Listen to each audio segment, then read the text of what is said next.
Hello. तो विद्यार्थी मित्रों, हमने आपको लेसन नंबर 2 हम भी बने महान, इसमें एक प्रेरक प्रसंग के माध्यम से आपको पहला हमारा कर्तव्य क्या है, इस कर्तव्य में हमने स्वामी विवेकानंद के 2 उदाहरण आपको बताए। एक तो उन्होंने एक रोते हुए बच्चे को, जो उसकी चवन्नी खो गई थी, वो उसको, उनके पास सिर्फ वही चवन्नी थी जो उन्होंने उसे वापस कर दी।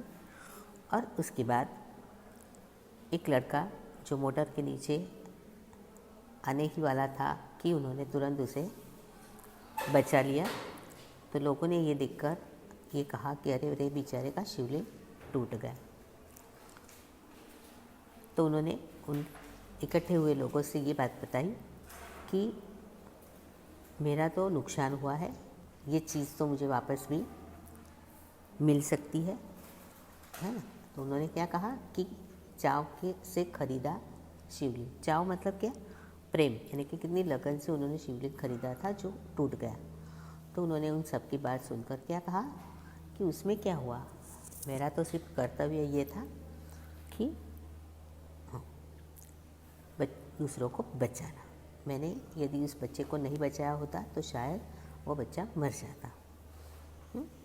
तो वस्तु से भी व्यक्ति का जीवन ही ज़्यादा महत्वपूर्ण होता है। हमारे में इंसानियत होनी चाहिए। बचपन से ही ऐसे ख्याल रखने वाला यह नरेंद्र आगे चलकर क्या बना?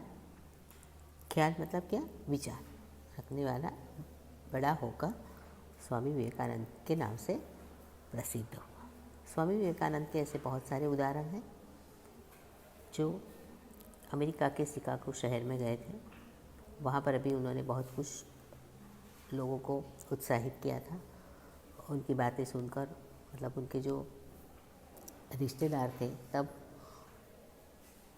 उन लोगों को लगा कि नहीं नहीं, यही हमारे मतलब एक समाज का हिस्सा है, इनसे ही हमें बहुत कुछ सीखने को मिलेगा। तो ऐसे थे, उनका प्रवचन सुनने के लिए लोग भागे दौड़े वहाँ पर चले आते। दूसरा है नियम सबके लिए एक है। तो इसमें हमें क्या बताया गया है कि हमें भी किस प्रकार अपना कर्तव्य निभाना है। तो नियम कैसे एक सबके लिए होते हैं, सो देखिए। बात सन 1885 की है। पूना के न्यू इंग्लिश स्कूल में एक समारोह हो रहा था। समारोह मतलब उत्सव। प्रमुख द्वार पर एक स्वयंसेवक नियुक्त था। स्वयंसेवक यानी सेवा की भावना से काम करने वाला। नियुक्त मतलब क्या है? काम पर लगाया हुआ। नियुक्त यानी काम पर लगाया हुआ, जिसे यह कर्तव्य भार दिया गया था कि आने वाले अतिथियों की निमंत्रण पर देखरेख करें। कौन सा कर्तव्य भार? कर्तव्य भार मतलब क्या? उचित काम की जिम्मेदारी। कर्तव्य भार का मतलब क्या है? उचित काम की जिम्मेदारी। तो उनको कौन सा काम सौंपा गया था कि आने वाले अतिथियों के पास क्या होना ज़रूरी है? निमंत्रण पत्र। अब आइए पेज नंबर 8 पर चलते हैं। क्या बताया था कि उन्हें सभा स्थल पर यथास्थान बिठा दे। यथास्थान मतलब क्या? उचित जगह। उस समारोह के मुख्य अतिथि कौन थे? अतिथि यानी मेहमान महादेव भाई रानड़े। जैसे ही वह विद्यालय के द्वार पर पहुँचे, वैसे ही स्वयंसेवक ने उन्हें अंदर आने से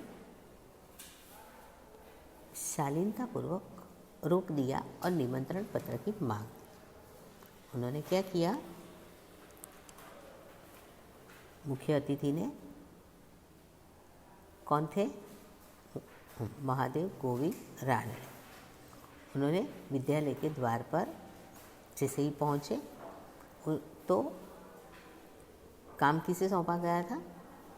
यस, स्वयंसेवक को, कि भाई जिसके पास निमंत्रण पत्र हो उसे ही अंदर आने देना है और उसको सभा स्थल में उचित स्थान पर बिठा दिया जाए, है ना।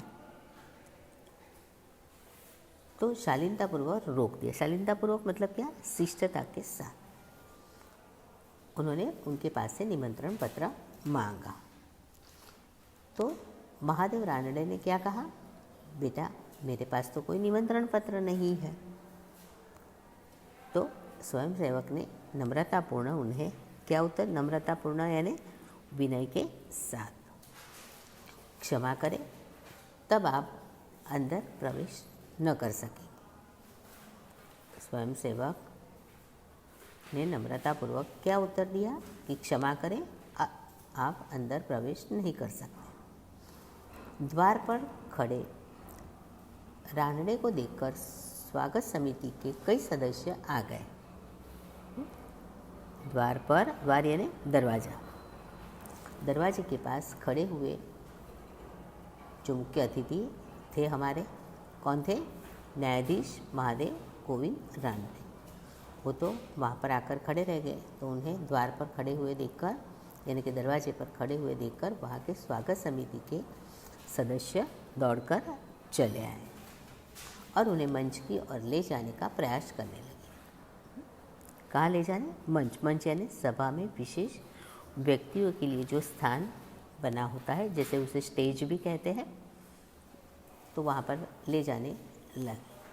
पर स्वयं सेवक ने आगे बढ़कर कहा, उन्होंने क्या कहा कि श्रीमान, मेरे कार्य में यदि स्वागत समिति के सदस्य ही रोड़ा अटकाए तो फिर मैं अपना कर्तव्य कैसे निभाऊंगा। उन्होंने क्या कहा कि यदि कोई बाधाएं मेरे इस मुझे दिए हुए इस काम में यदि आप जैसे लोग बाधाएं डालेंगे तो मैं अपना कर्तव्य कैसे निभा सकूंगा। कोई भी अतिथि हो उसके पास निमंत्रण पत्र होना ही चाहिए।